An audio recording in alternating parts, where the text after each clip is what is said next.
Algunos temas que hacen que hoy estemos iniciando la semana con una mesa de ambiente, que no era algo que analizáramos antes, con el objetivo de discutir, analizar e incluso pensar acciones de incidencia conjuntas para que el presupuesto público nacional priorice los derechos humanos. Para dar comienzo a la actividad, un poco contarles quiénes más se están sumando a esta convocatoria. Nos están acompañando el Espacio de Trabajo Fiscal para la Equidad, la Fundación Ebert, el CELS, el Equipo Latinoamericano de Justicia y Género, Fundeps, CEPAS, Ecofeminita, la Fundación Ambiente y Recursos Naturales, que es una de las organizaciones que está co-convocando especialmente este panel, la Fundación Estudio e Investigación de la Mujer, la Fundación Sur, Caleidos, Aldeas Infantiles, Infancia en Deuda, Nuestra Mendoza, REDI, el Observatorio de Trabajadores Informáticos, SUMEC, Consciente Colectivo, que también es una de las organizaciones que nos acompaña en esta mesa. Voy a presentar a las personas que estamos en la mesa para después darle la palabra al moderador, que es Mijael Kaufman-Faluk, cofundador y militante de Consciente Colectivo. Está en esta mesa Natán Expoliansky, es economista y es integrante del programa de justicia fiscal de ASIG. Pia Marchegiani es directora ejecutiva adjunta y directora de política ambiental de la Fundación Ambiente y Recursos Naturales. Iba a estar presente, pero nos pidió disculpas a último momento, no pudo llegar. Leonardo Grosso, presidente de la Comisión de Recursos Naturales y Conservación del Ambiente de la Cámara de Diputados. Y nos acompaña también la senadora Gladys González, presidenta de la Comisión Unicameral de Ambiente y Desarrollo Sustentable del Senado. Creo que sin más preámbulo lo voy a dejar a Mijael, que va a ser nuestro moderador y comentarista.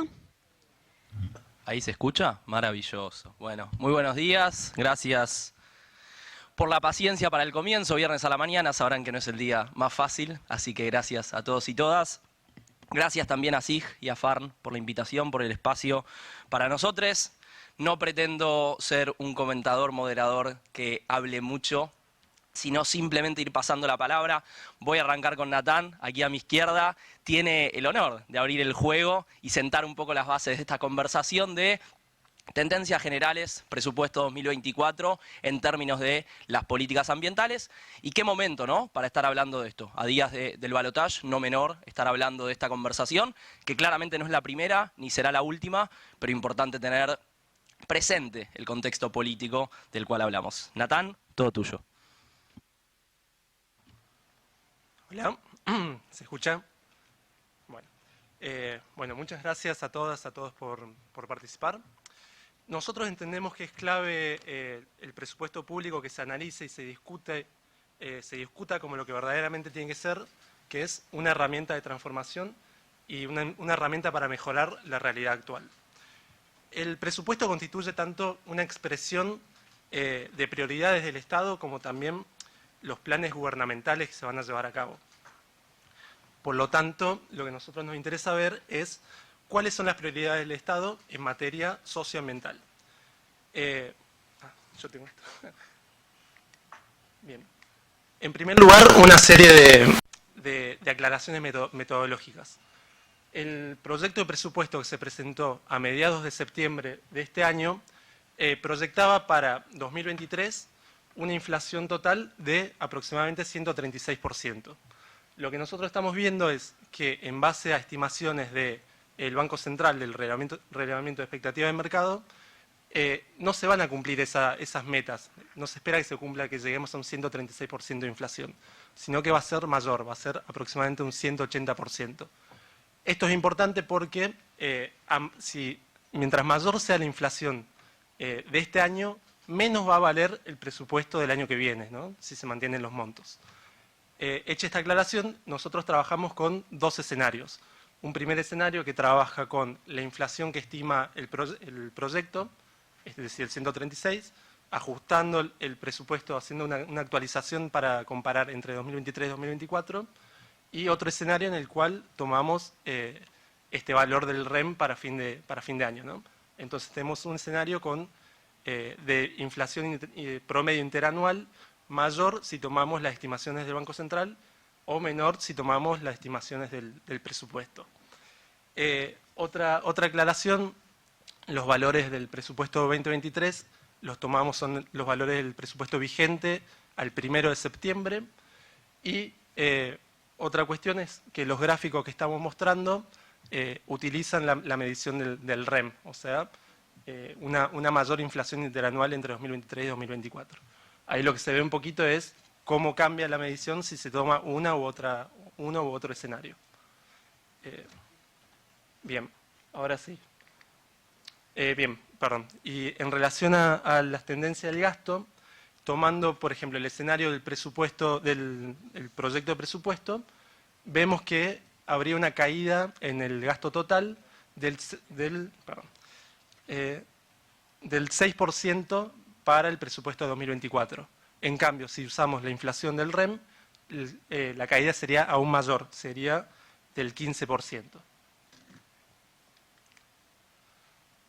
Bien, al gasto, como bien sabemos, es posible clasificarlo según finalidad y función, dependiendo de la naturaleza de las partidas. En este caso, lo que nosotros vamos a analizar es la función de ecología y desarrollo sostenible. Para el año 2024 se prevé un total de 189.500 millones de pesos de gasto, o sea, para esta función. Esto equivale a tan solo el 0,28% del gasto total. Implica también una caída, utilizando el escenario REM, que es el que vamos a utilizar, una caída interanual del 19%, que es mayor a la caída del gasto total. O sea, si el gasto total cae 16% y la función cae un 19%, es mayor la caída de lo que se va a destinar a ecología y medio ambiente. Ahí, acá se puede ver un poco cómo viene siendo en los últimos años la participación sobre el gasto total. Y bien, ahí está. Y para tomar una cierta idea de cuánto representa esto, es aproximadamente un 2,7% de lo que se va a pagar en servicio de la deuda el año que viene. O sea, todo lo que se va a destinar a ecología y medio ambiente es un 2,7% de lo que se destina al pago de la deuda. Bien, otra cosa que queremos ver es cómo va a ser el gasto por jurisdicción, es decir, por el Ministerio de Ecología y Desarrollo Sostenible. Lo que vemos es que, bueno, el trayecto es, como se ve, bastante dispar a lo largo de los años.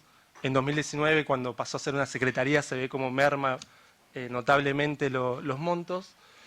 Y como entre el 2020, o sea, el año que viene tendría asignado un 16% menos de recursos, es decir, en tono con la caída del gasto total.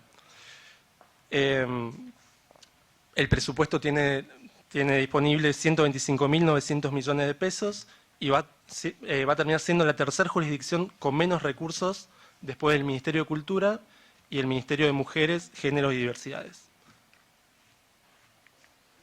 Ahora sí, nos vamos a adentrar un poquito a hacer análisis más de las distintas políticas ambientales que tenemos. En un primer lugar, vamos a ver qué pasa con bosques nativos. Por ley, la ley 26.331 de presupuestos mínimos de protección ambiental de los bosques nativos establece que el Fondo Nacional para el Enriquecimiento y la Conservación de los Bosques Nativos debe recibir el 0,3% sobre el total del presupuesto. Si ven, ese 0,3% que debería recibir es igual a todo lo que va a recibir la función de ecología y desarrollo sostenible. Bien, la función esta que acabo de decir, la actividad del Fondo Nacional para el Enriquecimiento y Conservación de Bosques Nativos, va a tener destinado un 0,022% para el año que viene. Esto implica también una caída en relación a 2023 del 23%. Perdón que estoy diciendo un montón de números y porcentajes, pero bueno, es un poco en línea con analizar presupuesto. A todo esto, si nosotros sumamos no solamente la función que debería ser la que lleva un 0,3%, sino que le agregamos otras actividades que están vinculadas con la conservación de los bosques nativos, se llega a un 0,028, es decir, un 0,03% del gasto total. Esto es 10 veces menos de lo que debería recibir el programa. Ahora, bueno, seguimos analizando lo que es el Servicio Nacional de Manejo del Fuego. La idea nos interesa ver esto, dado el crecimiento de focos de incendio en los últimos años, dado por la sequía y demás, y queremos ver cómo ha sido la distribución de los recursos del Estado para combatir este problema. Acá nosotros consideramos tanto el Programa Nacional de Manejo del Fuego, que depende del Ministerio de Ambiente y Desarrollo Sostenible, como el Programa de Manejo del Fuego, que depende de Administración de Parques Nacionales. Bueno, lo que vemos es que efectivamente hay un aumento en relación a 2023 de un 40%. Lo que sí también no se ve acá en este gráfico, pero sí incluye, es que está también el Fondo Nacional de Manejo del Fuego, el cual va a tener un recorte de 33% de sus recursos, de sus ingresos. Es decir, nosotros suponemos que hay una transferencia de recursos del fondo directamente al programa. Bien, ahí yo no llego a ver los números y no me los anoté, pero básicamente esta política, o sea, todo el Servicio Nacional de Manejo del Fuego, tiene menos monto, tiene menos recursos que, por ejemplo, un programa acá que estaba viendo que se llama Política para la Gestión de Riesgo Agropecuario. Voy a leer textual para qué es este programa que acabo de decir, que es mayor que Servicio Nacional de Manejo del Fuego. Este programa tiene como objetivo dar respuesta a los actores de las cadenas agroindustriales ante los eventos de emergencia y desastres agropecuarios derivados de situaciones propias de la naturaleza con impacto negativo en la actividad agrícola. Es decir, se destina, bueno, ahí se puede ver un poco cómo está el orden de prioridades. Siguiendo, bueno, acá recurso para unos, beneficio para otros. Queremos hablar un poquito de hidrocarburos y del régimen minero. En primer lugar, vamos a hablar de la política de formulación y ejecución de políticas de hidrocarburos, del programa, que lo que sí se ve es que hay una fuerte caída entre 2023 y 2024, del 30% aproximadamente. Pero esta caída se debe, en primer lugar, a una reducción de los subsidios a la demanda, es decir, los subsidios a los consumidores. Esto es el subsidio a la energía, básicamente. Mientras que ahora el subsidio a la oferta va a terminar siendo aproximadamente, va a ser superior al 60% del total del programa, es decir, más del 60% del programa se va a destinar a subsidiar a la oferta a los productores. Y si tomamos, o sea, para que consideremos el monto que esto representa, solamente los subsidios a la oferta equivalen a 2 veces los gastos equivale a 2 veces el Ministerio de Ambiente y Desarrollo Sostenible. Bueno, ya casi terminando. Bueno, como bien sabemos, este es el segundo año consecutivo en el cual se incorpora un anexo en el que se sugiere al Congreso revisar gastos y beneficios tributarios que generan un impacto negativo en la sostenibilidad de las cuentas públicas. Como, bueno, los gastos tributarios, que son un conjunto de ingresos que el fisco deja de recaudar por la existencia tanto de un tratamiento impositivo especial, dado por, ya sea que los contribuyentes pertenecen a un determinado sector económico o a alguna región en particular. Bueno, lo que nosotros vemos es, si analizamos el régimen minero, que es el régimen especial de ley de inversiones mineras, para el año 2024 el Estado va a dejar de recibir 55.000 millones de pesos. Esto, ahí puse un par de programas como para tener cierta noción de a cuánto equivale. Básicamente es superior a todo el presupuesto de la Administración de Parques Nacionales o todo el presupuesto del Programa de Control Ambiental, que es el principal programa que tiene la Secretaría el Ministerio de Ambiente. Bueno, eso como para tener una noción de cuánto es lo que se deja de recibir, cuántos son los beneficios que se le da a las mineras. Bien, y como para cerrar, decir esto, ¿no? Que la asignación y la recaudación de los recursos deben orientarse a cumplir los compromisos asumidos por el Estado en materia ambiental. Lo que nosotros estamos viendo es que parece que no termina de ser prioridad la política ambiental para el Estado. Y bueno, para que la política ambiental tenga una mirada superadora, con objetivos y con proyecciones a largo plazo, esta debe ser dotada de fondos que manifiesten la real voluntad de cumplir con los compromisos asumidos en materia ambiental, climática y de derechos humanos. Bueno, gracias.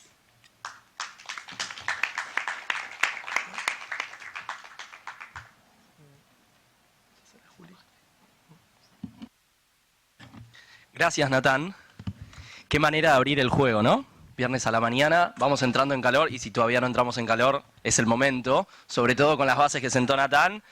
Creo que podríamos decir, si lo tuviéramos que resumir en un tuit, pero claramente que no alcanza un tuit, con compromiso de palabra no alcanza. También hay que poner la plata para que las políticas sucedan.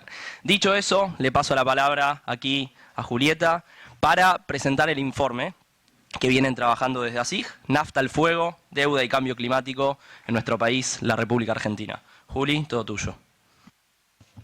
Bueno, muchas gracias, Mijael y Natán. A ver si funciona esto. Bueno, lamentablemente los autores del informe no pudieron venir. Los dos viven, uno en Viedma y otro en Bahía Blanca, y tenían complicadas las agendas, pero es un informe que trabajamos en conjunto. Si bien los autores son Juan Pablo Joslavsky y Francisco Cantamuto, lo pensamos juntos y lo revisamos y trabajamos desde ASIG también, así que me siento autorizada a presentarlo. Obviamente lo estuve conversando también con ellos mucho a esta presentación. Intentaré ser breve, el informe es bastante extenso y lo que intenta hacer, por si el título no es tan elocuente, es tratar de encontrar intercausalidades entre las deudas climáticas y la deuda pública, o cómo la deuda pública de alguna manera está condicionando a nuestro país en la falta de cumplimiento de los compromisos vinculados con la transición energética. En ese sentido, algunos datos más de contexto que también sirven para ilustrar la situación en nuestra región. El 93% de los países más vulnerables frente a las crisis climáticas también se encuentran en crisis de deuda o están en riesgo de encontrarse por enfrentar crisis de deuda importantes. En el año 2021 el servicio de la deuda en América Latina y el Caribe representó el 91% del gasto social, y dentro del gasto social está el gasto en salud, educación, cultura. Y la priorización del pago de la deuda presionó a la mayor parte de los países del sur global a seguir invirtiendo en sectores extractivos. Argentina no es la excepción, y hay algunos de los datos que ilustran por qué hablamos de crisis climáticas, más allá de lo conocido en términos de desastres ambientales y conflictos socioambientales en torno a estos desastres también, vulneración de derechos a comunidades y personas. Vemos que en nuestro país hay una falta importante, un poco lo adelantaba Natán, pero de financiamiento de la transición energética, en adaptación, mitigación, reparación, pero también hay cuestiones más de índole global, internacional, que afectan a nuestro país, como el incumplimiento de la inversión comprometida por los países responsables de la contaminación y la asimetría que hay también en esa responsabilidad. Nos referimos a países del norte global, más industrializados o desarrollados, que son quienes producen la mayor cantidad de gases de efecto invernadero. Y si bien se comprometieron hace algunos años a invertir para revertir esta situación, lo que se está viendo en términos del cumplimiento de esos compromisos no está siendo tal. Algunos números indican que el compromiso de financiamiento debió haber sido de 100.000 millones de pesos de dólares por año. Está muy diferente, pesos y dólares. Pero si bien declararon estos países haber invertido 83.000 millones de dólares, se conocen apenas, se pudo comprobar que se invirtieron entre 21.000 y 24.000 millones de dólares de ese total. Además, hay una cuestión que en nuestro país está muy presente, que es la postergación de reformas fiscales o reformas tributarias progresivas. Como bien adelantaba Natán, se siguen sosteniendo regímenes diferenciales, tratamientos impositivos más beneficiosos para sectores extractivos, y en muchos casos sin ninguna evidencia de su necesidad, ni hablar sin participación de comunidades afectadas. En los casos en los que hemos podido estudiar las versiones taquigráficas de la discusión en este Parlamento de leyes como las de inversiones mineras o incluso del régimen que obtuvo media sanción de gas natural licuado, vemos que la participación se limita estrictamente a sectores beneficiados, a empresas, y nunca ha habido una participación más amplia. Tampoco suele haber objetivos claros, metas para medir el impacto de esos proyectos, líneas de base sobre las cuales evaluar si tiene sentido seguirlo sosteniendo después de tantos años, como puede ser el minero que ya lleva 30, y se tienen en trámite parlamentario también muchos proyectos que promueven los hidrocarburos. Entonces ahí hay un gran déficit en términos de transparencia, pero también de equidad a la hora de pensar si el Estado tiene que priorizar este tipo de beneficios en un contexto como el actual, a empresas o sectores que en principio serían contrarios a nuestros compromisos ambientales y no se está invirtiendo lo suficiente para energías limpias o renovables. Por otro lado, vemos cuando hablamos de crisis de deuda, nos encontramos con una especie de círculo vicioso que escriben muy bien Juan Pablo y Francisco en el informe, en el sentido de que para invertir en transición, los estados tienen que endeudarse porque se encuentran en general en economías muy débiles y con déficit fiscal como el nuestro. Y por el propio riesgo climático, esa deuda que toman suele ser más cara. Después sucede que ante catástrofes como ha sido la sequía se refuerzan las necesidades de financiamiento y se desplazan recursos o el uso de los recursos públicos que deberían destinarse o que están previstos para garantizar derechos sociales, no solo ambientales, que hace que, de nuevo, el achicamiento del Estado en algunos sectores sea problemático. Y por otro lado hay un tema con respecto a la responsabilidad de los acreedores.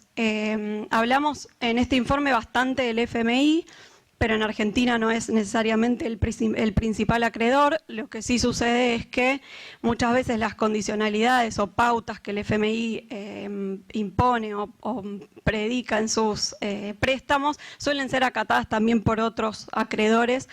Y entonces hay una especie de desconocimiento de estos compromisos que también deberían respetar las instituciones financieras internacionales porque también son sujetos del derecho internacional, pero que parecieran no autopercibirse dentro de ese esquema. Entonces esto también dificulta muchísimo más la crisis de deuda de nuestros países. Esto es profundizar un poco más sobre las causas, ¿no?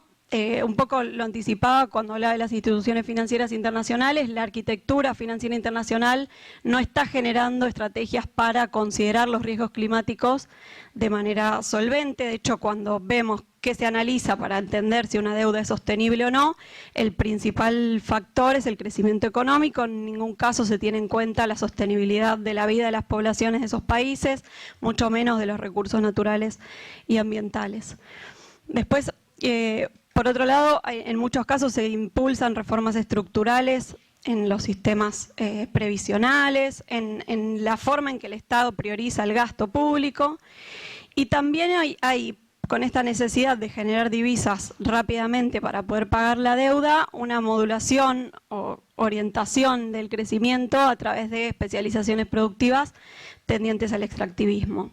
Ahí hay varios datos que no creo que es necesario profundizar ahora, pero que en el informe está muy bien detallado sobre la participación de la agroindustria, del sector hidrocarburífero, del sector minero o la empresa, sí, el sector del litio en nuestro país, y cómo también se está apostando a esos sectores como quienes van a solucionar todos los problemas de déficit de la Argentina.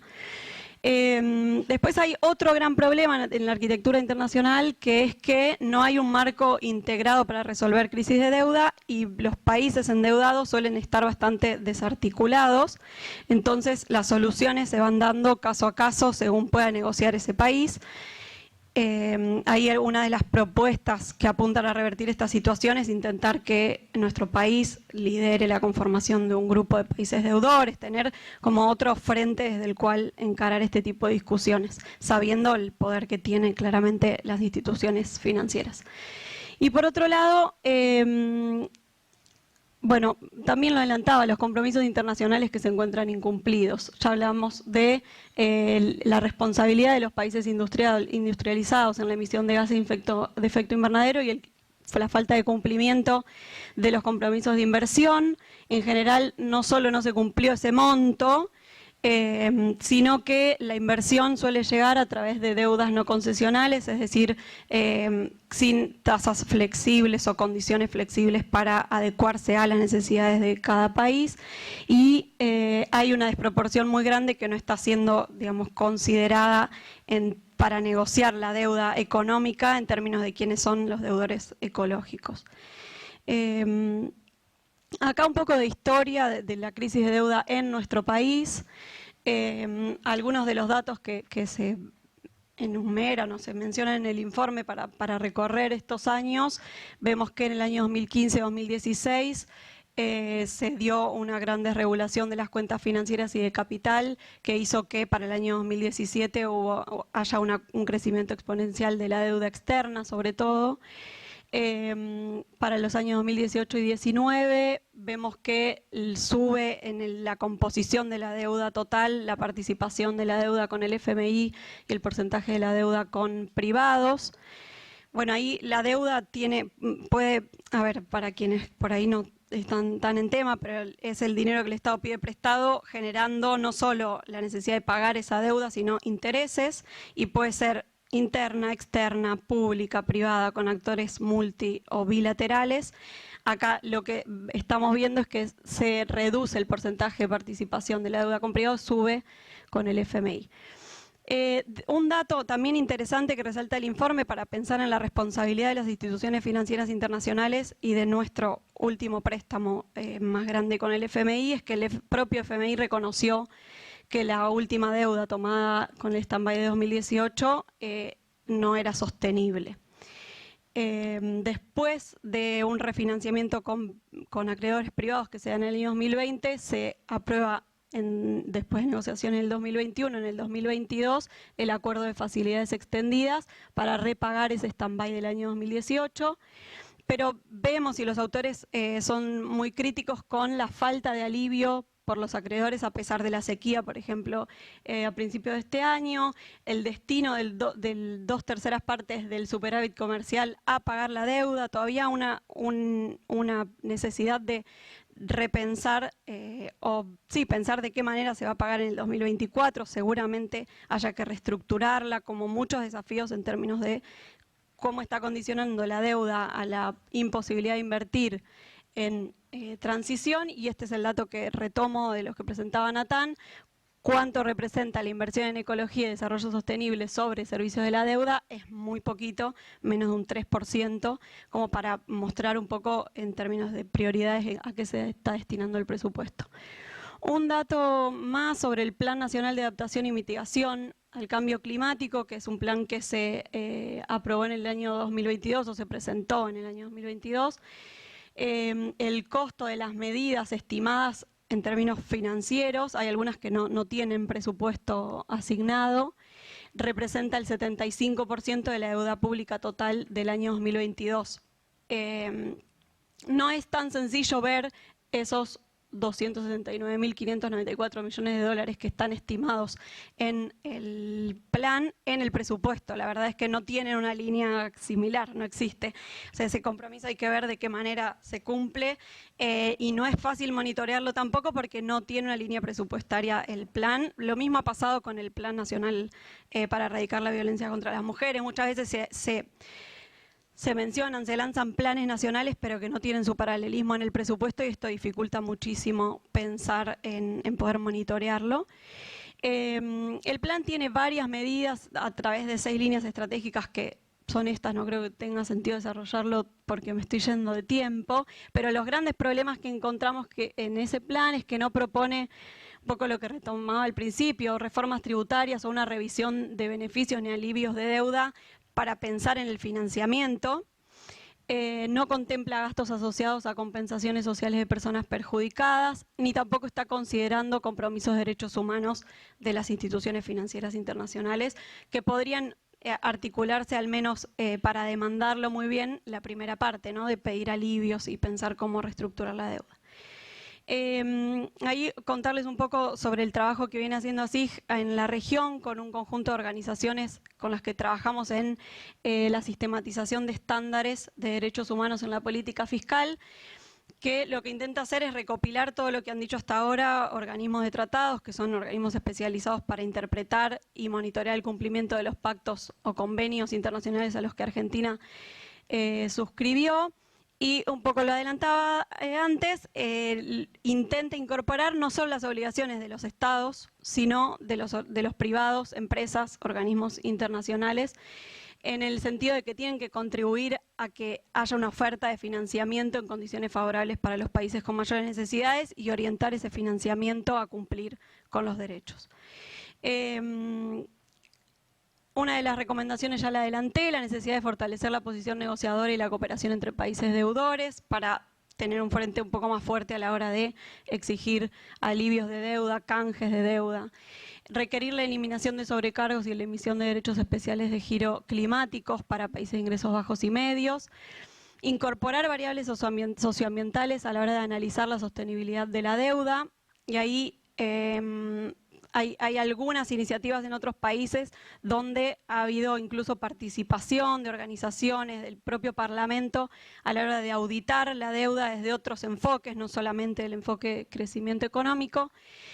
Otro de los puntos es la necesidad de realizar evaluaciones de impacto de los indicadores socioeconómicos y en la garantía de derechos. Y bueno, el punto que también se menciona varias veces, revisar beneficios fiscales extractivas, gravar progresivamente altas rentas y riquezas para ampliar la inversión en el plan nacional. Dejo por ahí, en ese QR está el informe por si alguien quisiera descargárselo.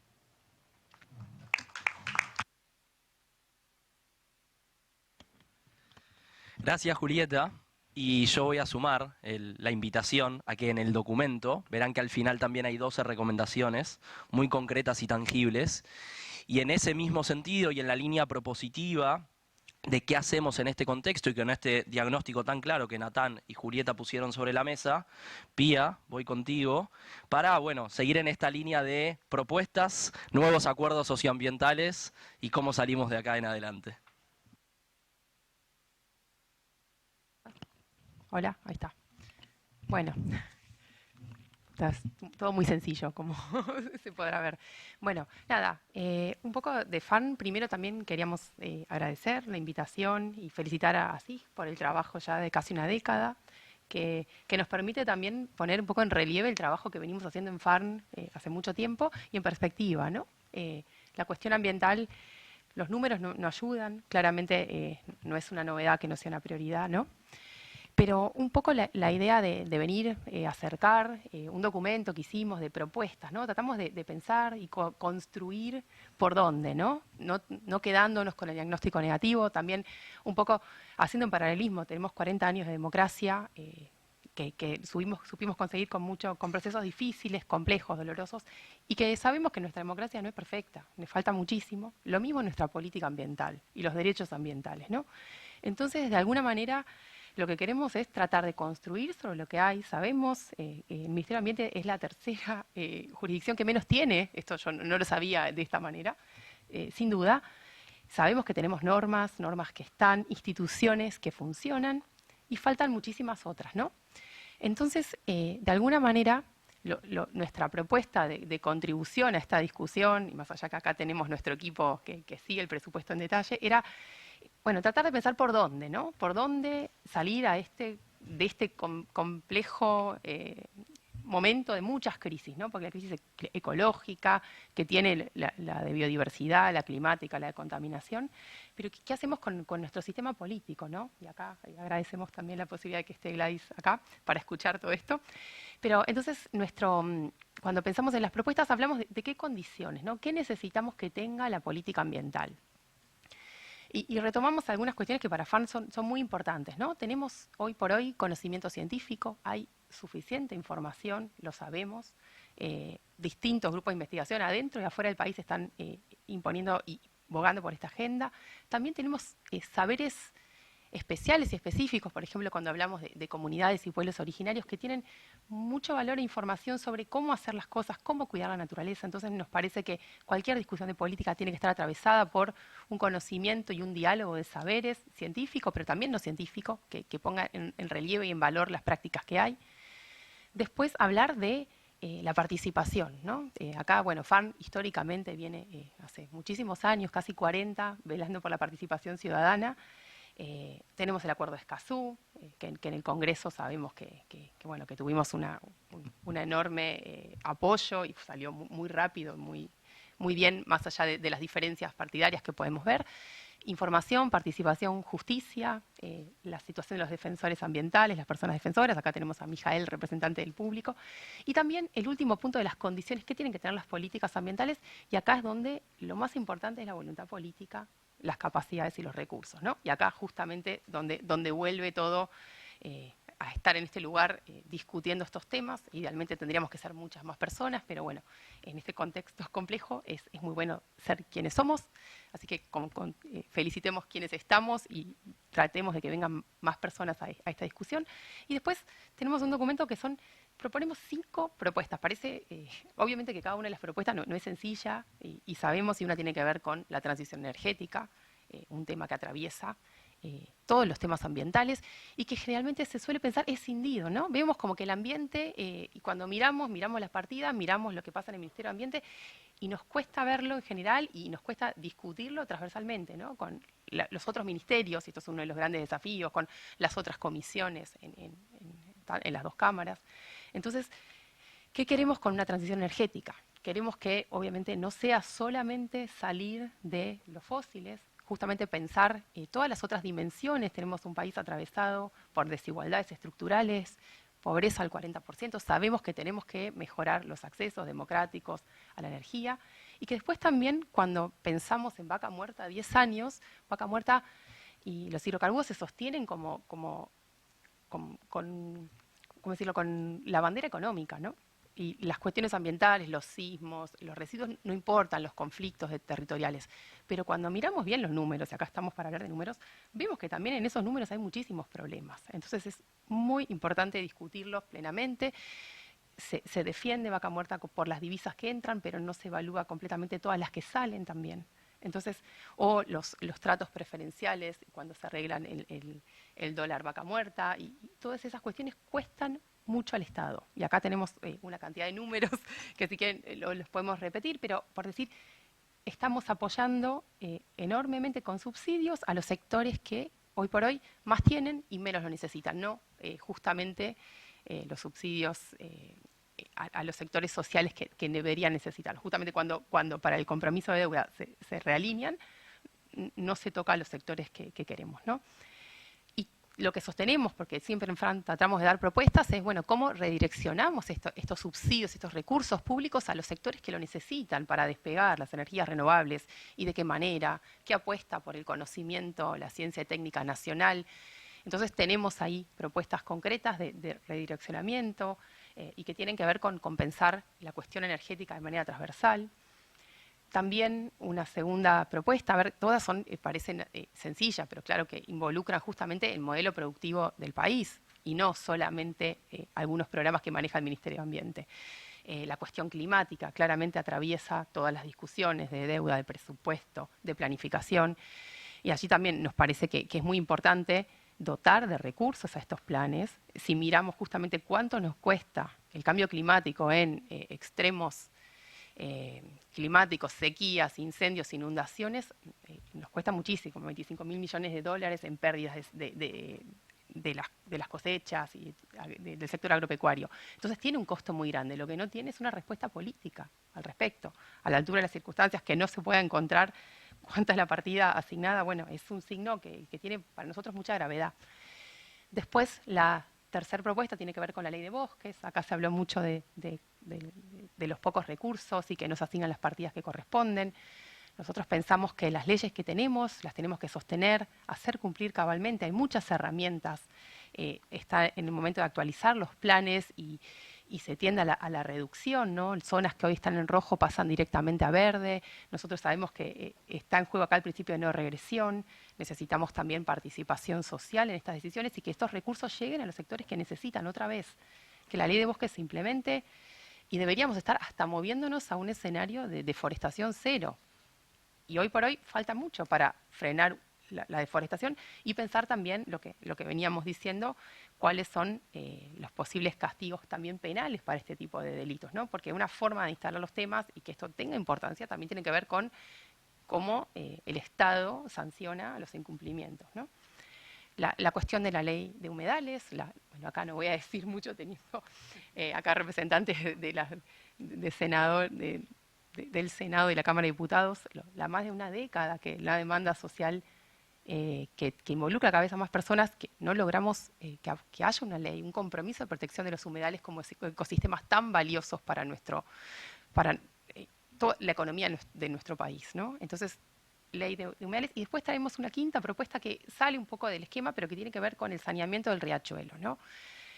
¿Y por qué? Tenemos una cantidad enorme de cuencas contaminadas, situaciones y sitios que no logramos resolver, recomponer, y en el caso del riachuelo tenemos institucionalidad creada, tenemos recursos asignados, y sin embargo acá hay una complejidad que hace que el avance esté en una situación muy, muy baja. Entonces también para poner sobre la mesa que no siempre se trata de normas y que muchas veces tenés normas, tenés institucionalidad, tenés recursos y de todas maneras no se avanza en la protección ambiental. Entonces los problemas giran a otro lado, podríamos obviamente mirar los recursos y decir que no son suficientes, pero hay algunos y hay una institucionalidad puesta en funcionamiento con representación de distintas jurisdicciones. Entonces, estas son las 5 propuestas concretas que traemos. Y lo que nos parece, como por ahí para cerrar, que tiene que ver con esto de lo que estamos llamando la necesidad de hacer un nuevo acuerdo socioambiental, ¿no? De pensar que históricamente el acuerdo y cómo se creó la institucionalidad y la protección del ambiente en Argentina de los 90 tuvo que ver con acuerdos entre provincias y nación, del Estado, distintas piezas del Estado que se ponían de acuerdo en cómo iban a proteger el ambiente. El sistema federal focalizado con la mirada estatal. Y ahora pensamos que justamente hace falta cambiar eso, ayornarlo, y que vemos que muchas veces hay como un federalismo ambiental de suma cero, que lo que estamos viendo que muchas veces el dominio originario de los recursos naturales es puesto como excusa para no proteger. Y lo vemos en casos con la minería, San Juan y Jujuy es clarísimo, pero necesitamos justamente movernos a esa visión de quienes reformaron la Constitución, que era un federalismo ambiental de concertación y con una mirada social fuerte. Sabemos que lo ambiental dejó de ser ambiental hace mucho tiempo, es socioambiental, está totalmente atravesado por demandas cada vez más diversas de actores sociales distintos, y necesitamos que eso esté en agenda y que haya realmente una discusión participativa, no en los papeles, no para tildar nomás. Bueno, aquí tenemos todo lo que tiene que ver con el acuerdo de Escazú, pero realmente un debate democrático alrededor de cómo queremos usar nuestra naturaleza, porque aunque lo veamos como algo chiquitito y de nicho y que a nadie le importe, es lo que está sosteniendo todo el modelo de productivo, el modelo de desarrollo, la discusión energética, está totalmente atravesado, la deuda también. Entonces, es sumamente importante, y aquí, justamente estando en el Congreso, pensamos que hay un rol muy importante para el Congreso en un escenario que se viene para la sanción de normas que están pendientes hace mucho tiempo.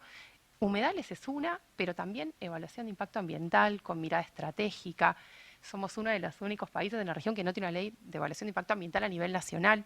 Necesitamos tener procesos de planificación con una mirada ambiental fuerte. Hoy por hoy la planificación sucede sin temas o con muy poca revisión ambiental de los temas, y es clave para lo climático, para lo estratégico. Si miramos temas de minería de litio, que está en boga ahora, tenemos proyección de 8 a 9 proyectos en una misma cuenca hídrica, en un desierto donde hay poquísima agua, mucha vida y mucha biodiversidad, pero proyectamos 8 proyectos sin mirar y sin saber cuánta agua tenemos. ¿Cuándo nos vamos a quedar sin agua? Y eso, si queremos tener una mirada perversa y demás, nos puede generar hasta problemas con actores que están invirtiendo en esto y que están desembolsando, consiguiendo préstamos y demás, porque no tenemos planificación de nuestro territorio, no integramos la mirada ambiental fuerte y a las comunidades. Así que, bueno, ahí dejo. Tenemos acá las propuestas para compartir. También no tengo tan modernamente un QR, pero están en nuestro sitio.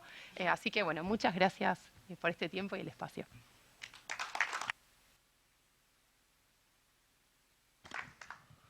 Gracias, Pía. creo que sería interesante ir a los distintos despachos y preguntar si la cosmovisión socioambiental impregnó en las distintas oficinas del Congreso. Yo creo que los resultados no serían muy favorables, pero podemos hacer el estudio en algún momento. Dicho eso, y hablando de Congreso Nacional, Gladys González, reacciones, comentarios y también me atrevo a decir, después de 6 años en estos pasillos, conclusiones y sensaciones al respecto. A ver, no saben lo que es mi cabeza, así como loca estoy. Qué difícil poder resumir o dar una visión de por dónde empezar o cómo ordenar, ¿no? Primero quiero felicitarlos por la iniciativa y espero que después sigan las otras organizaciones, porque claramente nuestra agenda no es una agenda de nicho ambiental, sino que todas las otras reuniones que vienen después nos afectan y nos interesan tanto como esta, justamente porque se trata del modelo de desarrollo que queremos para Argentina y no solamente de la cartera del Ministerio de Ambiente. A ver, ¿por dónde empezar? La verdad que empezaría tal vez por una propuesta que recién hiciste sobre el nuevo acuerdo socioambiental para Argentina, porque creo que ese es el gran desafío, para lo cual hace falta voluntad política para convocarlo, y convocarlo con una apertura en donde claramente no sean solamente gobierno nacional y provincias, sino organizaciones de la sociedad civil, sector productivo, academia, digamos, todos los que estamos involucrados y hacemos y construimos o tratamos de construir ese modelo. Y lo creo absolutamente necesario porque quedó viejo, quedó desactualizado y mostró enormes problemas de gobernanza, y podría poner en evidencia las verdaderas voluntades que vos pusiste recién, algunos ejemplos justamente de que detrás de la reforma y del dominio originario de los recursos naturales se frenan muchísimas discusiones y nosotros lo padecemos en carne propia en el Senado y en diputados. Tenemos muchas discusiones y la ley de humedales es una de ellas, más allá de que hubieron muchas otras causas, esa siempre fue una de hasta dónde llegamos con las leyes de presupuestos mínimos, qué es lo que le corresponde a las provincias, si las provincias ya legislaron, si nos metemos, si no nos metemos. A veces es genuino la discusión y a veces es una excusa. Por lo tanto, ese es el gran desafío, para lo cual vos también nombraste, o recién Julieta, 3 cosas que también me parecieron como ordenadoras de lo que se dijo. Decisión política, capacidades, recursos. Claramente, la decisión política se refleja en el presupuesto, que es la ley de leyes. Vos podés, y Mijael lo decía muy bien, decía él, no solo son palabras, ¿no? Es tener el presupuesto para que esos títulos o esos anuncios o eso que digo que quiero hacer, en efecto después tenga un reflejo en la ley de presupuesto y lo podamos hacer. Así que la ley de presupuesto es el reflejo de tu decisión política, es el reflejo donde vos pones los recursos. Y ahí es también el reflejo de si vos pones recursos para fortalecer las capacidades del Estado para implementar alguna de las cosas que tienen recursos. Y van absolutamente de la mano. Y ahí tenemos enormes problemas de gobernanza, porque muchas veces decimos hay poco recurso, pero decimos, bueno, al menos el que hay que se implemente bien. Y ahí empezamos con los problemas de gobernanza y de capacidades. ¿Por dónde empezar? El Estado necesita fortalecer la gobernanza en muchos casos, y esta gobernanza multinivel de gobiernos locales, provinciales y nacionales, y el fortalecimiento de la participación política, y al menos implementar de manera eficiente los recursos que decidió disponer para determinados programas. Porque como ustedes saben, tenemos también problemas, tenemos 0,0%, 0,024 creo para la ley de bosque, pero también sabemos que hay una enorme dificultad para que eso se implemente. O para que incluso muchos de los programas que se implementan se focalicen en cumplir determinados objetivos y poder evaluar el impacto de esos objetivos. Porque de hecho, creo que llegan al 0028, debe ser porque, no sé si Natán lo había dicho, porque deben haber tenido en cuenta además los programas RED, los programas de FAO, que tienen otros puntos focales que no necesariamente es Ministerio de Ambiente, sino Ministerio de Agricultura.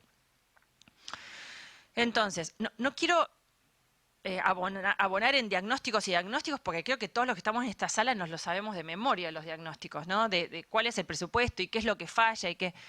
Creo que tenemos que pensar y tomando un poco la actitud, no la actitud, sino el informe más de aporte, de propuestas, que también los chicos mencionaron algunos en sus presentaciones. Pero bueno, ¿y qué hacemos?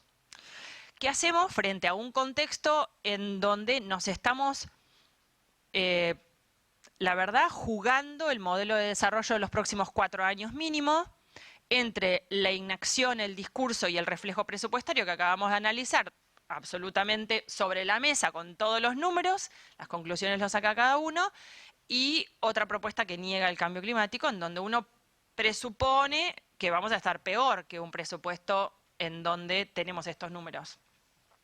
Es como una gran incógnita, ¿no? Nadie sabe qué va a pasar porque es como una cosa, no sé, un agujero negro ahí. Agujero azul, no, negro, negro. Así que es una cosa difícil de pensar. Entonces, en este contexto en el que estamos todos nosotros que empujamos esta agenda, decimos, bueno, a ver, en el mejor de los casos, en donde tengamos mesa donde sentarnos a discutir, en donde seamos convocados para la construcción del nuevo acuerdo, en donde esto se agenda para el desarrollo sostenible de la Argentina, y con este piso mínimo, por Dios, y nos estamos agarrando a este piso, ¿qué podemos proponer?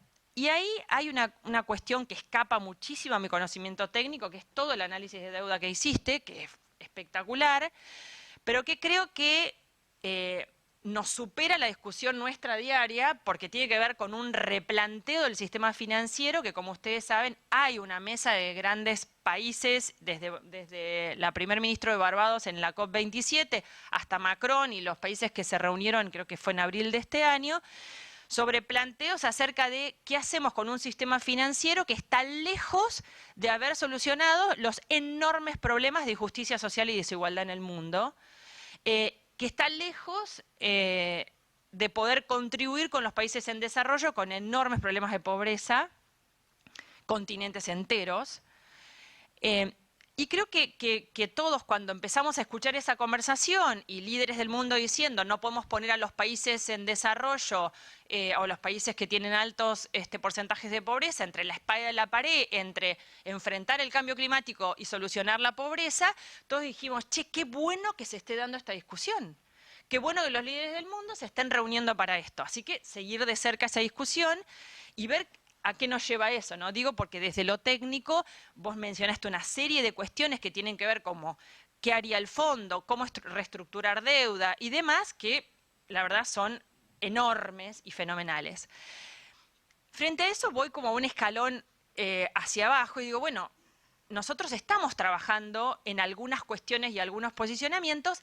Qué lejos está de resolver la deuda argentina y los enormes montos de deuda de nuestros países latinoamericanos al menos, que es nuestra zona de influencia en donde tratamos de que nuestros líderes se unan, así como la juventud se une y va y presiona a latinoamericana, que los nuestros se unan y además del grupo ABU en la negociación de COP, haya muchos otros países latinoamericanos diciendo, che, así como África negocia como bloque y consigue muchas más cosas que Latinoamérica, reforcemos nosotros para ir con esto y esto es una línea que tenemos que seguir abonando para que eso suceda. Pero bueno, tenemos algunas herramientas que yo debo decir, trabajo en esas herramientas y me ilusionan, pero cuando veo los montos digo, bueno, ni siquiera hacemos cosquillas en la planta del pie, pero al menos son montos, no sé, el canje de deuda de Ecuador alrededor de Galápagos, creo que fueron 1.300 millones de dólares. 1.300, sí, bien digo, está bien, sí. A veces las cifras me confunden. Y nosotros estamos pensando en un canje de deuda para Argentina, siempre canje de deuda por naturaleza, esto es un fondo de naturaleza para conservación, que son herramientas que tenemos que plantear, pero que nosotros tenemos que darnos cuenta que con eso no llegamos ni a la esquina. Que hay que hacerlo, hay que hacerlo. Y ustedes saben que hay una red de fondos de naturaleza que está conducido por las organizaciones de cada uno de los países. Justo este año se hacía en Perú un gran encuentro sobre esto, no sé si ya habrá pasado. Recién me mandaron un documento acerca de cómo está avanzando el Fondo Naturaleza Chile y nosotros tenemos que usar esa herramienta. Pero claramente digo, porque si no, yo podría decir, vamos por el canje de naturaleza como si hubiese obviado los 5 puntos anteriores de los que vos hablaste, que son muchísimo más estructurales. Y está hablando de soluciones o de relación de los países desarrollados, comprometidos y absolutamente deudores de cambio climático respecto de su actitud de cómo reestructurar deuda en serio y cómo acercar financiamiento mucho más barato y con plazos mucho más accesibles para que no tengamos que elegir entre pobreza y cambio climático, que es sumamente injusto y tremendo lo que nos pasa. Pero claramente en la diaria nos pasa, porque nosotros en el presupuesto competimos permanentemente con el decisor público que está pensando en si pone plata acá o acá, qué genera más divisas y qué es lo de corto plazo, de menor costo y mayor impacto en la generación de empleo y en la generación de divisas y en salir adelante con la economía y en pagar los intereses de la deuda, que también mostraste esos números escalofriantes. Entonces, estamos compitiendo y sí, competimos con ese presupuesto. Entonces, digo que tenemos que usar un poco la creatividad para avanzar en las discusiones de canje de deuda. Este gobierno empezó a discutir, nosotros estuvimos en una reunión con filántropos en Washington, todas las fuerzas políticas, los que estamos involucrados en esto, para ver cómo avanzamos en ese fondo naturaleza. Como les decía, son soluciones basadas en naturaleza, generalmente son áreas de conservación, mayores áreas protegidas, parques nacionales. El fondo va bastante orientado a eso, que ya no es solamente protección, variables sociales, desarrollo local, trabajo con comunidades. Ustedes saben perfectamente que no termina en conservación, sino que hoy todo lo que es financiamiento y fondos, todo el resto de las variables son absolutamente exigidas a la hora de presentar un proyecto. No es así, conservo, creo un parque, sino todo lo que significa involucrar a la comunidad, generar fuentes de empleo con esa comunidad sostenibles, el trabajo productivo dentro de las áreas. Así que eso...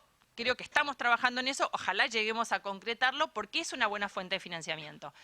La otra cosa que me parece, y estuvo en la mesa y me parece fundamental, y la venimos planteando hace rato, pero está ahí como que no existe todavía la voluntad, es una redefinición absoluta de nuestro sistema tributario, nuestro sistema de incentivos hacia el sector productivo. Y ahí yo creo, sinceramente, y lo he planteado en la mesa con los economistas de mi espacio político, que el Estado, con este déficit fiscal, no puede poner un centavo más en actividades productivas que tengan externalidades negativas tan fuertes de incentivo. Y esto no digo, hay que salir a prohibir, es, si vos tenés déficit fiscal y tenés una política tributaria de incentivos, bueno, los incentivos que dáselos a la actividad que te genera externalidades positivas, que cumple todos los condicionantes ambientales de mínima y sé más ambicioso y pedí que además cumpla con un cupo más. Entonces creo que ahí hay que mirar y definir y analizar todos los programas de incentivos, todos los programas de fondos a determinadas actividades y de mínima, si no lo que es eliminar, de mínima condicionar. Yo recuerdo hace, no sé si 1 año, 2 años, discutimos una ley de fomento, no me acuerdo si era a los porcinos o a los porcinos. Había un artículo 3, que estaba bien ese artículo, en donde ponía un condicionante que si bien está atendido por otras leyes de residuos y demás, te decía, ese fomento tiene que, sí o sí, tenés que presentar un plan de cómo vos vas a tratar los residuos de tu producción porcina, que son sumamente contaminantes. Nosotros ya voy. Nosotros, cuando estuvimos en Acumar, yo estuve un ratito, ahí Dorina estuvo bastante más, clausuramos varios de estas producciones porcinas porque tiraban toda la porquería de los chanchos en el agua y contamina, es una cosa tremenda. Bueno, sacaron ese artículo. Lo sacaron. Estaba en la ley. Era una ley que prorrogamos. Entonces digo, de mínima, cumplir los condicionantes ambientales y ser más ambiciosos y pedirles mitigación, pedirles algo en más. Así que todo el tema tributario me parece fundamental darlo vuelta y pensar qué hacemos con eso. Y después otra cosa que está presente y que la venimos discutiendo, que tiene que ver con otras fuentes de financiamiento. La ley de bosques, la ley de bosques, sí, viene de financiada hace muchísimos años, pero tenemos que pensar si el recurso que tenemos, aún el 3%, si lo tuviésemos, es en efecto el más eficiente para que ese productor haga lo que queremos que haga, sin controles del Estado encima, que es que no deforeste y eliminar de mínima la deforestación ilegal. Y ahí me parece que tenemos que ser creativos en pensar algunas herramientas, como es la certificación de carbono. Yo insisto con esto, obviamente que no sea greenwashing, obviamente que sea bien hecha, obviamente que seamos serios en esto, porque es un diferencial de financiamiento que podemos aportar a aquel que produce para que tenga mayor financiamiento para su plan de manejo cuando vos le decís, bueno, acá podés hacer solo esto y no esto. Me parece que esa herramienta es también una herramienta que la estamos discutiendo, que incluso estamos discutiendo con la Secretaría de Cambio Climático, vamos al Consejo Asesor, estamos viendo, pero tenemos que tomar una decisión y decir, che, esto lo hacemos. Y ahí me parece que hay, y con esto termino, como diferentes herramientas en un presupuesto que son más eficientes que otras, obviamente depende de la decisión política. ¿Por qué Fuego es el único programa que aumenta? Porque tiene que ver con un fideicomiso de una tasa que crece a medida que la tasa de los seguros aumenta. Entonces, lo único que va para arriba es el fideicomiso de Fuego. Y nosotros sabemos que el sistema de Fuego hoy no puede decir que funciona mal porque no tiene plata, porque tiene plata, se está fortaleciendo y está fortaleciendo los sistemas de fuego de las provincias, para lo cual ahí también capacidad de gobernanza, todo lo que ya sabemos que además tiene que suceder, buena gestión de las provincias.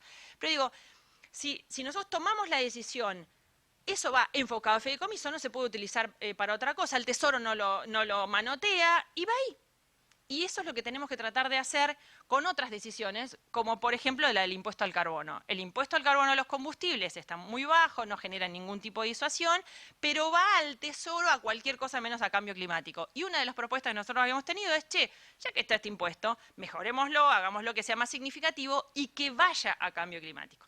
Yo digo, ahí tenemos enormes oportunidades de ser creativos con transformar algunas herramientas del presupuesto que nosotros sabemos son más eficientes para que vayan donde fueron creadas y para que tengan el impacto esperado. No quiere decir que con esto 100% garanticemos eficiencia, pero es una gran parte de la solución a la hora de pensar en si vemos que es el 0,24 o el 0,3, bueno, si es el 0,10, es el 3%, pero ¿cómo va? ¿De qué manera y cómo nos garantizamos que eso en efecto se ejecute? Que es otro tema que no se habló, pero también una alta subejecución presupuestaria, aún en lo poco que tenemos. Pero bueno, son muchas cosas, pero bueno, solo decir, y otra vez para cerrar, son 6 años de... 6 años, el otro día me hicieron un reportaje ahí en el Senado, siempre cuando se van los senadores hacen un reportaje los periodistas del grupo del Senado. Y debo decir que lo que más me ha pasado en estos 6 años fue que, además de mi rol institucional que vengo cumpliendo hace muchos años ya, los últimos 6 años en el Senado pasaron de ser un rol institucional a convertir esta agenda en mi agenda de vida, digamos, en una misión inquebrantable con la agenda de la sostenibilidad que la voy a llevar a cualquier lado donde vaya. Así que cuentan conmigo donde esté. Muchas gracias por este trabajo.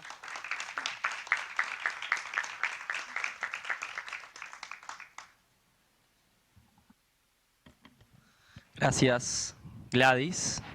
Y para ir ya cerrando, porque sigue la jornada, me autodaré la palabra, lo cual es una cosa un poco particular, pero bueno, entenderán. Así que, dicho eso, pondré el cronómetro para hacer honor a la puntualidad. De nuestra parte, como consciente colectivo, no vamos a hacer un análisis en términos presupuestarios, ni pondremos la lupa en los números, no es nuestra especialidad. Sí, como dije antes en uno de los comentarios, nos parece que el contexto electoral es importante para conversar acá. Digo, mirar al costado del contexto electoral que nos trae aquí, nos parece que sería un error de nuestra parte como organización socioambiental conformada por jóvenes, y si algo creo que nos caracteriza a las juventudes a lo largo y a lo ancho del país, es querer que las cosas cambien. Y querer que las cosas cambien implica muchas cuestiones, y me animo a decir, y me quedo un poco con esta sensación, después de las distintas presentaciones, que estamos yendo a contramano. no estamos yendo en la dirección que debiéramos ir o que desde hace rato se nos viene diciendo que vamos a ir. Creo, y de nuestra parte somos muy críticos con la sanción de nuevas leyes por el sancionar nuevas leyes. Nos parece que últimamente hay como un fanatismo de sancionemos nuevas leyes. Es marketinero para Instagram, para Twitter, viene bien como la campaña legislativa para decir sacamos una nueva ley. Pero las nuevas leyes, si no tienen el presupuesto correspondiente, de poco sirven. Y justamente ahí está uno de los puntos, la tasa de implementación que tenemos de las normativas ambientales en Argentina. Tenemos un buen ordenamiento jurídico en términos ambientales, si lo miramos a nivel general. Año que viene van a ser 30 años de la reforma constitucional del 94. Y de hecho, el documento de Farn pone el ojo en esta cuestión del pacto federal por la década del 90. Y de cara al año que viene se abre esta pregunta, que es, ¿podemos seguir teniendo la misma cosmovisión que hace 30 años? Digo, el artículo 41, tan famoso, que supuestamente garantiza nuestro derecho al ambiente sano, ¿se viene garantizando o no? Me animo a decir que en gran medida no. Entonces creo que nos merecemos ese análisis crítico de qué ha pasado en estos 30 años. Y algo también que nos parece relevante a nosotros. Seguramente si estamos acá, todos y todas, tenemos una mirada compartida en que esta agenda es importante. Y creo que felicitarnos por eso es parte del camino, pero no alcanza. Creo que también tenemos que ser autocríticos en de vuelta cómo llegamos a este contexto electoral. Digo, seamos sinceros y sinceras, ninguna de las dos candidaturas tiene la agenda socioambiental como prioritaria. Ese es un punto. Dicho eso, no podemos considerar que las dos candidaturas son de la misma envergadura. Cuando hay una candidatura, la de Javier Milei y Victoria Villarruel, que explícitamente niega el cambio climático. Digo, es muy complicado tener una conversación como esta sobre la base del negacionismo. Claramente no podemos partir y ser ambiciosos y esperar que haya políticas sólidas a partir del 2024 si alguien negacionista gobierna este país. Entonces, creo que desde la sociedad civil también tenemos que ser autocríticos en por qué llegamos a este contexto. Me animo a decir que en parte es porque no estamos enamorando con lo que estamos proponiendo. Y no tiene que ver con algo cursi, ¿eh? No me miren con cara rara en términos de algo cursi, sino que tiene que ver con, creo que desde la política, quienes de alguna manera hacemos política, tenemos que volver a enamorar. Y creo que la agenda socioambiental tiene que enamorar en términos de la construcción de un nuevo modelo de país. No podemos pensarnos a corto plazo. Y si algo vemos siempre en Consciente Colectivo, es la lógica cortoplacista que tenemos en nuestro país. No podemos aspirar a transformaciones de raíz si solamente nos pensamos a 2 años, que es cada cuánto tenemos elecciones. Si todo el tiempo nuestro proceso de políticas públicas tiene que ver con los plazos electorales, lamentablemente estamos destinados al fracaso en términos socioambientales. Y no tiene que ver con ser escépticos, tiene que ver con ser realistas.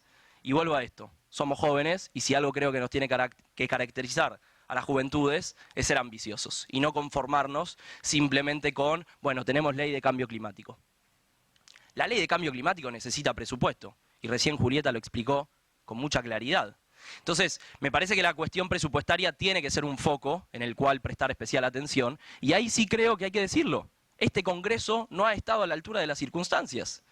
Si Natán al principio dijo que claramente tenemos caída en términos presupuestarios en las políticas ambientales, quiere decir que cuando se discute acá enfrente, la cuestión ambiental no estuvo puesta sobre la mesa como una prioridad. Y eso no tiene que ver con personificar en ciertas personas, sino que tiene que ver con reconocer que 257 diputados y diputadas, 72 senadores y senadoras, no han puesto en términos generales esta agenda como prioritaria. Y lo vamos a reiterar las veces que haga falta, porque vuelvo a esto. Con discursos bonitos no alcanza, con videos en Instagram tampoco, y por más hilos de Twitter que suban en el Día del Ambiente y en el Día de la Tierra no alcanza, porque estamos en un contexto de crisis. Y hay que ser claros y rotundos. Si no, pareciera que nos hablamos entre nosotros y nosotras, levantamos la cabeza y decimos sí, tenemos razón, pero después salimos de acá y todo sigue igual. Y si algo no queremos desde Consciente Colectivo es que todo siga igual, de vuelta. Estamos ante una de las elecciones, si no es la que más importante desde la vuelta a la democracia, y una de las dos personas niega abiertamente el cambio climático. Lo dijo Victoria Villarruel hace 2 días, la negación para lo que es el Acuerdo de París, para lo que hoy es la Agenda 2030, y esa falta de entendimiento en cómo se conecta pobreza y ambiente y cómo no podemos hablar de la agenda socioambiental en un país como Argentina sin entender nuestro contexto de pobreza. Y lamentablemente sigue reinando esa mirada de, bueno, lo ambiental es el oso polar y solamente el oso polar. No, la agenda socioambiental es que hablemos de cómo nos viene impactando y cómo nos va a seguir impactando el cambio climático. Y esta cuestión que para mí es relevante y es un dato muy concreto, que es el porcentaje de emisiones que tenemos los países latinoamericanos y caribeños. 11% a nivel mundial. Y aún así, somos de las regiones en el mundo que más venimos sufriendo y más vamos a sufrir los impactos. Aún así, en las conversaciones internacionales, llámese las conferencias de las partes, en unas semanas tendremos una nueva, sigue esta constante dilación, que es como, bueno, sí, ya va a bajar el financiamiento. Y el financiamiento, lo dijo Julieta, sigue sin bajar. Entonces la pregunta es, ¿qué estamos esperando? Digo, creo que tocamos bastantes veces las puertas a los países del norte global y se ve que la puerta no la están abriendo o no la están abriendo lo suficiente. Entonces creo que también nos merecemos esa pregunta de ¿hasta cuándo vamos a seguir golpeando la puerta con mucha cordialidad? Porque en esa cordialidad se están perdiendo vidas, literalmente, los refugiados climáticos no paran de crecer y en el mientras tanto, de vuelta, sigue habiendo referentes a nivel mundial, dirigentes políticos que niegan abiertamente el cambio climático. Y creo que ahí también hay que hablar de consumo irónico. No me voy a ir mucho, solamente es un paréntesis. Creo que consumimos irónicamente demasiado a algunos personajes y de vuelta estamos en este contexto electoral, que creo que si algo nos puede hacer coincidir a todos y todas es que entusiasmo no hay de cara al 19 de noviembre. Claramente hay tristeza de estar en este contexto político y electoral. Y no voy a meterme en una cuestión partidaria, lejos de eso. Tiene que ver con qué pasó que no logramos que la agenda socioambiental sea prioritaria. En los últimos años, ley de educación ambiental, ley de cambio climático, entre otras que se discutieron, ley Yolanda inclusive, acuerdo de Escazú. Hace unas semanas se presentó el Plan Nacional de Implementación del Acuerdo de Escazú. Otro gran ejemplo de lo que necesitamos en Argentina, que es un nuevo modelo de democracia ambiental. Y ese nuevo modelo de democracia ambiental, entre varias cuestiones, me atrevo a decir, implica mayor participación, implica que el Congreso esté más cerca de la gente. Y yo creo que si salimos literalmente ahora, a Callao o a Rivadavia, a preguntarle a la gente si conoce 15 o 20 diputados o senadores, yo creo que no vamos a tener muy buenos resultados. Y la culpa no creo que sea de la gente a la que le vayamos a preguntar, ¿eh? Creo que tiene que ver con un Congreso que está cada vez más alejado de la gente. Un Congreso y también un Poder Ejecutivo. Entonces, creo que ahí también nos tenemos que poder permitir esta pregunta de ¿por qué está sucediendo? Y cómo reformulamos, a 40 años de democracia, un nuevo modelo de país.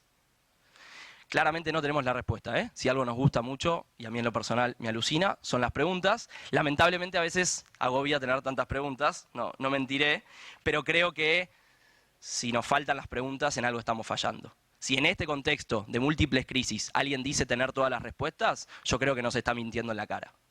Entonces creo que nos tenemos que permitir las preguntas y que de las preguntas surjan nuevos acuerdos, sobre todo porque en este contexto, si algo necesitamos, es acuerdos. Tomo esa palabra, pido permiso, pero digo la cuestión del acuerdo y la cuestión de los consensos. Si algo sucedió en su momento con el Acuerdo de Escazú, en términos del proceso legislativo, hubo un consenso mayoritario de su aprobación. Ahora también, y lo digo, en miras al año que viene, necesitamos discutir la jerarquía constitucional. Digo, para sumar voluntad y decisión política. Y vuelvo a la cuestión presupuestaria. Tenemos que poner el foco en qué presupuesto se destina, solamente con decir que la cuestión ambiental importa, no alcanza. Y ya para ir cerrando, que veo que el reloj me corre, este principio tan importante de responsabilidades comunes pero diferenciadas. Creo que nos lo debiéramos tatuar, yo no tengo tatuajes, pero creo que de manera simbólica lo debiéramos hacer, que es tener muy presente que en la torta de responsabilidades no todos los países tenemos el mismo grado de responsabilidad y no todas las personas aquí presentes tampoco tenemos el mismo grado de responsabilidad. Me permito hacer esa analogía.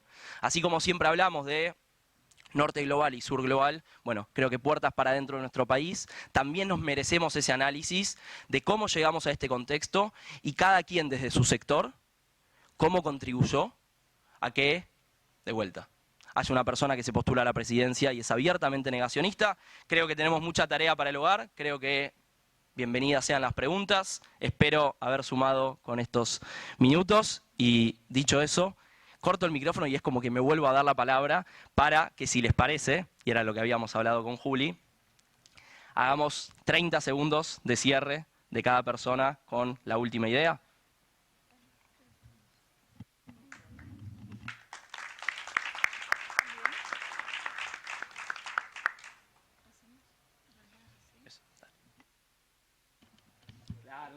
los anteriores. Sí, el problema, a mí me gusta leer tweets, yo no soy bueno tuiteando, así que... Sí, no me esperaba esta parte. Esto... pero bueno, me parece, estoy improvisando, que claramente, o sea, bueno, yo lo que hice fue analizar el presupuesto, ver partidas nomás, tampoco no me metí tanto como se metieron en profundidad todos los compañeros y compañeras de la mesa, pero que realmente, bueno, creo que lo cerró perfecto Mijael, es necesaria como el exigir de nosotros mismos también, teniendo en cuenta la responsabilidad de cada uno, qué queremos, ¿no? Y cómo eso después se va a implementar, ya sea en primer lugar de presupuesto, después en la vida en general, ¿no? Desde el Estado para abajo. Así que bueno, muchas gracias. Gracias, Natán. Tweet como de los de antes, me gusta. ¿Quién quiere seguir aquí? ¿Alguien? ¿Pía? Dale. No, ahí está. No, me quedo con esta idea que reflotó, que tiene que ver con... es difícil la situación, sin lugar a dudas, en muchos sentidos, políticos, con la democracia, con la historia y la geopolítica que ocupa nuestro país, pero no por eso no tenemos nada para hacer. Eso me parece que es importante. Tenemos presupuesto asignado, no es suficiente, no se ejecuta. Con eso hay bastante para hacer y exigir más, hay que construir sobre eso que tenemos y avanzar en lo que falta, ¿no? Para no quedarnos como decir, hasta que no venga el financiamiento, hasta que no nos reconozca, no. Tenemos que empezar a cambiar el modelo de desarrollo ya, porque nos vamos a quedar afuera de... En algún momento todo lo que tenemos para ofrecer al mundo no nos van a querer comprar más, tenemos que pensar distinto. Y además le estamos dando la espalda a nuestra población, sino tenemos que cambiar eso sin esperar soluciones mágicas. No va a ser fácil, pero tenemos mucho y no tenemos que perder tiempo. Gracias, Pía. ¿Juli? Sí, no tengo mucho para agregar. Sí creo que tenemos que buscar salidas más colectivas o seguir reuniéndonos y generar alianzas un poco más fuertes, porque también las miradas que se nos oponen o intentan lo contrario, creo que están bastante organizadas y tienen poder económico que nosotros no tenemos o no tenemos a ese nivel. Entonces creo que sí, la salida es colectiva, puede ser un buen tuit. Gracias.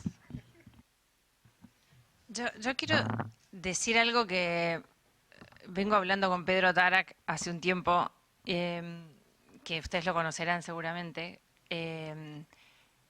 y que me parece que lo que hay que hacer es esto de la revolución de los convenidos. Y esto es un poco así.